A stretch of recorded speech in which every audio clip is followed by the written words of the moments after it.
Ricciardo's long-term future at McLaren has been thrown into question after Brown last week made comments that the Australian driver's results had not lived up to expectations.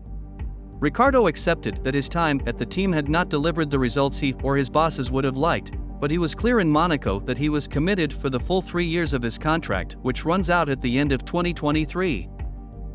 Asked if there was a get-out clause for the driver or team if they did not want to continue into 2023, Brown said, "I don't want to get into the contract, but there are mechanisms in which we're committed to each other and mechanisms in which we're not."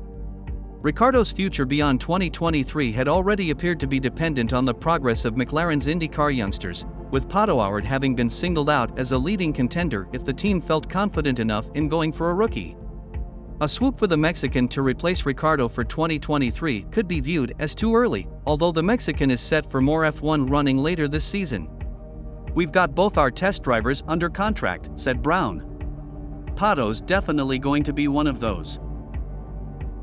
Despite scoring McLaren's first win in over 8 years at last year's Italian Grand Prix, Ricciardo was generally overshadowed by Norris in 2021, and currently has just 11 points to his teammates' 38 so far in 2022. The Australian finished a disappointing 12th in last weekend's Spanish Grand Prix, and seemed unable to get the best out of his car as he tried several different tire strategies. By contrast, Norris finished 8th despite suffering with tonsillitis, and Brown acknowledged that Ricciardo was not comparing well to his teammate. "Lando definitely has an edge," Brown mentioned. "We obviously would like to see Daniel much closer to Lando and have a good inter-team battle. Daniel is just not comfortable yet with the car. We are trying everything we can." Again, it was a disappointing weekend. It's also rumored that a driver swap between Gasly and Ricciardo could take place at the end of the season. Do you expect McLaren to drop Ricciardo? Do you see a younger driver replacing Ricciardo in Formula 1 anytime soon?